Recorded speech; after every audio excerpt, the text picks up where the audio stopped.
हबाकुक की किताब, इसका 2 अध्याय और 2 नंबर का वचन मैं आपके लिए पढ़ता हूं, आप ध्यानपूर्वक सुने। ऐसा लिखा है, यहोवा ने मुझसे कहा, दर्शन की बातें लिख दे, वरन पट्टियों पर साफ साफ लिख दे कि दौड़ते हुए भी वह सहज से पढ़ी जाए।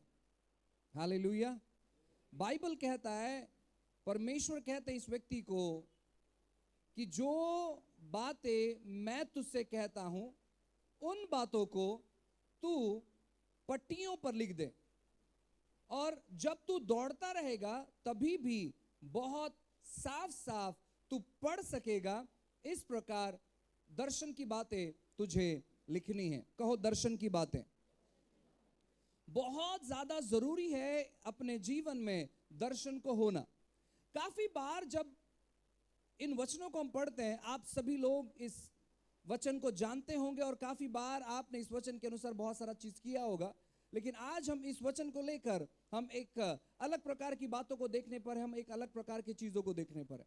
इसलिए बहुत सावधानी पूर्वक आप मेरे और अपने ध्यान को करते रहिए, क्योंकि जो बातें मैं आपको बताऊंगा, अगर वो बातें आपके हृदय तक जाएगी तो परमेश्वर आपकी स्थिति, आपकी परिस्थिति में बदलाव को लेकर आएंगे। क्योंकि मैं विश्वास करता हूं कि परमेश्वर का वचन जो व्यक्ति गंभीरता से सुनता है और उसको अपने जीवन में लागू करता है, परमेश्वर उस वचन को एक ही स्तर पर रखते नहीं है, उसका स्तर दिन प्रतिदिन बढ़ते रहता है। बाइबल कहता है, कहो परमेश्वर का दर्शन। हम काफी बार इन चीजों को लिखकर हमें लगता है कि हम अपने दर्शन को लिख दे, जो हमारा दर्शन है, चाहे वो घर के बारे में हो, चाहे वो परिवार के बारे में हो, चाहे वो कामकाज के बारे में हो, चाहे वो व्यवसाय के बारे में हो, हम उन सारे चीजों को लेकर हम बहुत सारे डिजाइन को बनाते हुए, बहुत सारे अच्छे चीजों करते हुए हम अपने घर पर या अपने बाइबल पर या नोटबुक पर उन सारे चीजों को टंगाते हैं, जो कि गलत नहीं है।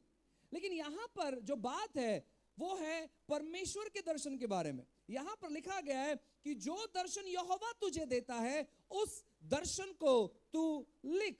आज बहुत जरूरी है यह समझना कि परमेश्वर का दर्शन हमारे जीवन के लिए क्या है, क्यों परमेश्वर ने हमें चुना, क्यों परमेश्वर ने हमें बुलाया, क्यों परमेश्वर ने हमें अपने पास लेकर आए, और उसका मकसद क्या है, प्रभु क्या चाहता है मेरे जीवन से। हम अपने दर्शनों को लिखते हैं, और जब हम अपने दर्शनों को लिखते हैं, हमारा दर्शन क्या होता है, काफी बार उसे पूरा होने के लिए बहुत वक्त लग जाता है, क्योंकि वो हमारा दर्शन नहीं होता है, वो हमारा लक्ष्य होता है कि हम अपने जीवन में यह चीज देखना चाहते हैं, हम अपने जीवन में यह चीज होते हुए देखना चाहते हैं। लेकिन मैं आपसे कहना चाहता हूं, परमेश्वर का लक्ष्य आपके जीवन में शायद कुछ अलग होगा। जब परमेश्वर किसी व्यक्ति को दर्शन देते हैं तो याद रखिएगा, वह दर्शन लोगों के ऊपर प्रभाव लेकर आता है, वो दर्शन लोगों के जिंदगियों को बदलता है, वो दर्शन लोगों के जीवन में बदलाव को लेकर आता है, वो दर्शन लोगों को बदल के रख देता है, वो दर्शन शहर को बदल के रख देता है, वो दर्शन राष्ट्र को बदल के रख देता है। जब परमेश्वर ने योजना किया एलिया से बातें करने के लिए, और परमेश्वर ने एलिया से कहा कि जा और राजा से कह दे कि 3.5 साल तक बारिश नहीं आएगा, तो परमेश्वर का जो ये दर्शन था, जो इस एक सामान्य सेवक ने उस राजा के साथ में जब बांटा, वो दर्शन बारिश के बारे में नहीं था, वो दर्शन था इजराइल लोगों को वापस परमेश्वर के पास कैसे लेकर आना है, प्रभु का वो योजना था। वो दर्शन वापस बारिश बुलाने के बारे में नहीं था, वो दर्शन आसमान से आग बुलाने के बारे में नहीं था, वो दर्शन था ताकि इजराइल के लोग जो परमेश्वर के विरोध में हो चुके थे, इजराइल के लोग जो परमेश्वर से भटक चुके थे, इजराइल के लोग जो परमेश्वर को भूल चुके थे, उन इजराइल लोगों को वापस एक बार परमेश्वर के निकट लेके आने का प्रभु का योजना था। परमेश्वर जब भी किसी व्यक्ति से बातें करता है तो वो बातें करता है कि कैसे आप उस दर्शन के द्वारा अपने शहरों में परिवर्तन ला सकते हैं। लेकिन हम अक्सर क्या करते मालूम है क्या, हम अक्सर दर्शन अपने तक सीमित बना लेते हैं। हम अक्सर अपने बारे में बहुत अच्छा सोचते हैं, जो कि गलत नहीं, आपको सोचना भी चाहिए, लेकिन उतना काफी नहीं है। अगर केवल आप अपने बारे में सोचेंगे उतना काफी नहीं है। शायद मैंने ये कहानी आपके साथ पहले ही बांटा और मैं वापस आपके साथ बांटना पसंद करूंगा। 2 व्यक्ति थे जो अपने दोनों आंखों से अंधे थे। एक व्यक्ति प्रभु के पास जाता है प्रार्थना में और कहता है, परमेश्वर मैं जानता हूं कि आप बहुत बिजी है, मैं जानता हूं कि आप सबों की प्रार्थना को सुनते हैं, लेकिन प्रभु प्लीज मेरी प्रार्थना को सुन।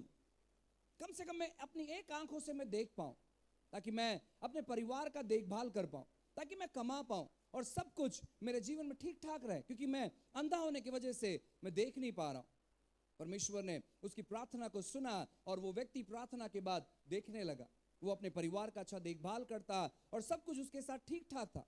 दूसरा व्यक्ति जो अपने दोनों आंखों से अंधा था, वो प्रार्थना में प्रभु के पास जाता है और कहता है, परमेश्वर मुझ पर अनुग्रह कर, मैं अपने दोनों आंखों से देखना चाहता हूं, लेकिन साथ ही साथ मेरे हाथों को अभिषेकित कर, ताकि जो अंधे हैं मैं उन तक पहुंचूं और उनके अंधेपन को भी मैं चंगा कर पाऊं। और जैसे ये प्रार्थना खत्म करता है, ये अपने दोनों आंखों से देख पाता है और जितने भी अंधे उसे मिलते हैं वो सबों के लिए प्रार्थना करता और उनकी आंखें खुल जाती।